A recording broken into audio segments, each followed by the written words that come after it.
Last week, I was in a pit of depression that I could not get out of.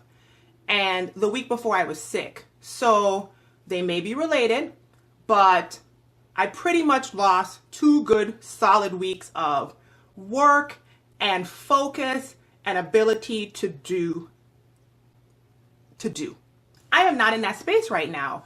So you might be asking, what happened? At the beginning of the year, I did Master Cleanse. Master Cleanse is a detox diet that I do once a year. It clears my mind. By day 4 or 5, I am working with a whole different brain. I have no difficulty concentrating. My anxious feelings are lessened. Depression is like non-existent. And you have to realize, whenever I do Master Cleanse, it's typically the second week in January.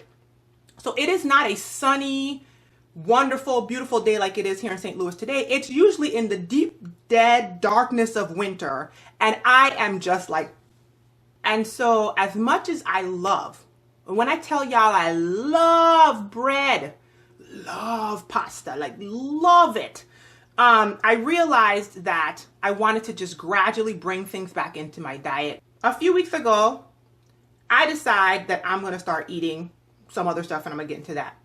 And I tanked into a pit. How could I go from such a consistent month and a half of just productivity? And I want to point out the month and a half because a month and a half is more than one hormonal cycle, right? Because I was trying to pin it on a hormonal thing for a while, and somehow my clarity survived that. It is called Grain Brain by Dr. David Perlmutter. It's called Wheat Belly. And this one is by William Davis, about how the wheat that we're eating nowadays is not the wheat that God made. It is so genetically modified and it's doing crazy stuff to our system. And the premise of this book is the same idea, except that it is tanking our brains. Food and Drug Administration, or whoever creates the whole like food pyramid or plate or whatever, they changed us from eating more fats, healthy fats, and just fats in general, and protein and seasonal fruits, to a heavy carbohydrate diet, and how that absolutely aligns with the increase. Like if you look at the charts, it's like they changed the chart here, and all of a sudden, boom, diabetes, Alzheimer's, Parkinson's, all these things change along with the increase of the carbohydrate heavy diet and all of these like healthy whole grains.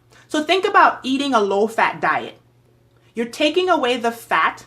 So many people in the United States are on these things called statins, like Lipitor, which is supposed to lower your cholesterol. But in lowering your cholesterol, you are lowering the thing in your body that your brain functions off of. If you look at the charts on when we changed to a grain-heavy, carbohydrate-heavy diet, when we started being able to eat all these non-seasonal fruits, because God made the fruits happen in a season. So he was like, you could eat this in September to October, but then it's over. You ain't supposed to be eating this. You ain't brushing me. You're not supposed to be eating these mangoes all year long and then wondering what's going on. So I said, you know what, God, let me start searching for gluten, because I'm relatively gluten free, but not entirely. And I'm like, well, I don't have any gluten in my diet. I don't know what this book don't make no sense. This is not the culprit. I decreased the amount of fruit I was putting in my smoothie. I basically stopped making 2 gigantic 16-ounce mango and pineapple smoothies. Mango, pineapple, carrot, and orange juice. Because of the amount of sugar, I had been going to Qdoba. Well, I decided a couple weeks ago to start getting a wheat wrap. It totally coincided with when the clouds came in. When the darkness started to fall. Okay, the darkness started to fall when that wheat wrap was tasting real good. Do you hear me? My son has occupational therapy. I bought a bag of veggie straws because the occupational therapist told us to. And I've just been snacking on these veggie straws because they're veggie straws, right? They're supposed to be healthy. You know, they got all the right stickers and potions on the bag telling you that they're, dairy free and everything free and they're food free.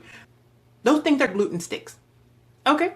Veggie straws do not have a gluten-free verification on them. I searched the entire bag. I searched all over. And then I paid attention to when I started eating those too. Same thing. So I clearly am not eating the wheat wrap anymore.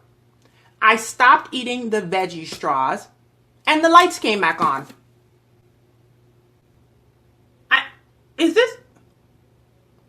Were these veggie straws making me want to jump off the deck? I mean, it seems so far-fetched.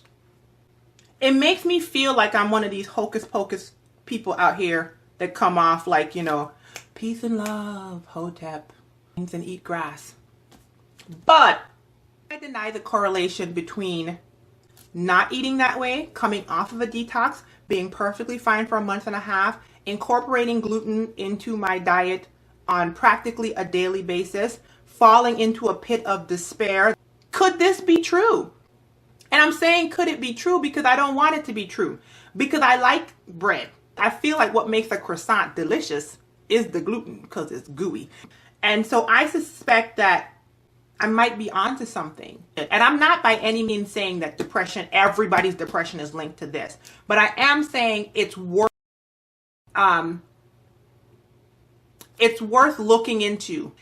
And I need to stop ordering pizza. I need to, if I want to get stuff done during the week, if I want to be successful, if I want to be winning, if I want to do better, if I want to stay out of the pit, if I want to live in the light and have the sunshine and have my brain actually function, I may actually have to make some difficult choices like not getting a croissant.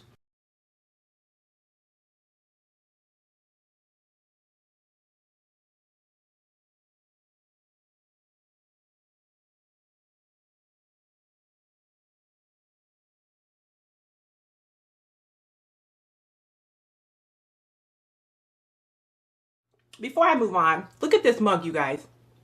Every little thing's gonna be all right. It's the lyrics from a Bob Marley song, and this mug is from a song named Three Little Birds, and there's only 2 birds on the mug. 1, 2. Do y'all see that? So I feel like whoever made this mug, they owe me a bird.